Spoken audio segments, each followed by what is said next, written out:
Hi, today we're going to talk about mixing watercolor for an autumn landscape. And the first thing I did here is I did a fairly detailed pencil sketch for my photo reference. Not a whole lot of detail, but enough to have a roadmap to follow where I want to put the color. And then I started mixing. I wet the paper and I dropped in colors. I used a permanent red, a cadmium yellow, and a sap green, and to get those basic colors down. And you can see I continued to wet the paper, that's that glisten you're getting, and drop those colors in. And you'll see a brown there.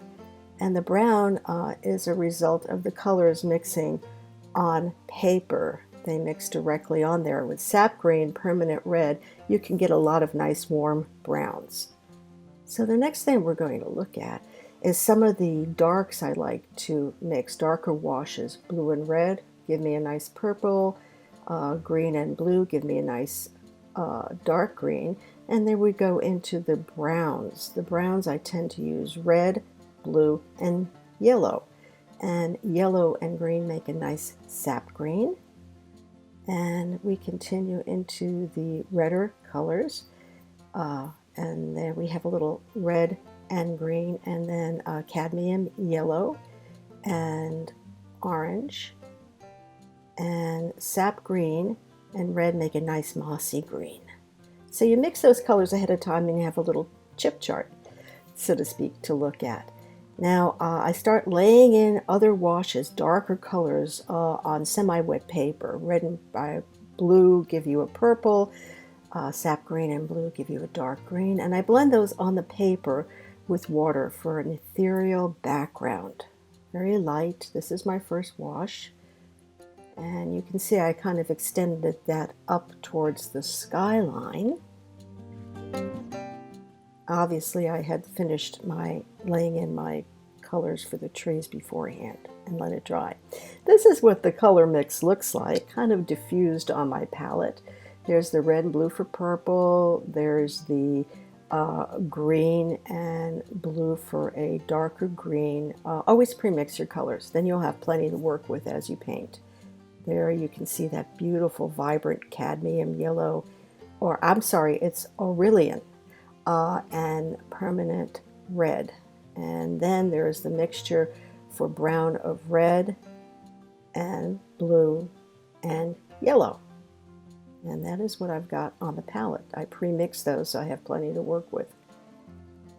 You can never be too skimpy with watercolor, especially in those initial washes. You want to get that color in there. I have a lot of colors on my palette, but on this one we're just using a couple, actually 4 different colors. And let's see, we've got the colors ready to go.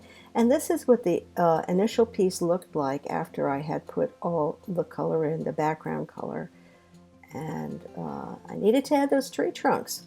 So I mixed blue and red and yellow and got a light brown for the trunks. You can see it's in various stages. Again, these are the initial washes on this. You get nice browns by mixing those 3 colors, your primaries. So there is your finished initial wash. There are your colors that you mix, kind of your color guideline, your color chips, your color samples, however you want to call it. But we only used 4 colors to create these variations: blue, red, yellow, and green. And you see a lot of different colors on my palette, but I limited to those 4. I could use other colors, but I wanted to keep it simple and work quickly by just relying on a simple palette. Always mix a lot of color ahead of time. And back to our drawing and watercolor. A simple palette will give you a unified look when you're painting. You use a lot of colors, which is tempting, but as you progress with your work, you'll find it creates a unified painting. And there I marked the color chart that I use with the colors that I utilize. And I keep these. Sometimes I'll want to go back and do a similar painting and say, oh, gee, how did I mix that particular color? and then I have record of it. And what I use are scraps of watercolor paper that I have laying around, or the backs of paintings I've cut up that I didn't like. And I keep these sort of like a color chart, a color reference. And there you have it. These are the initial washes and color mixes for a fall landscape. Take care, be creative, and don't forget to keep practicing.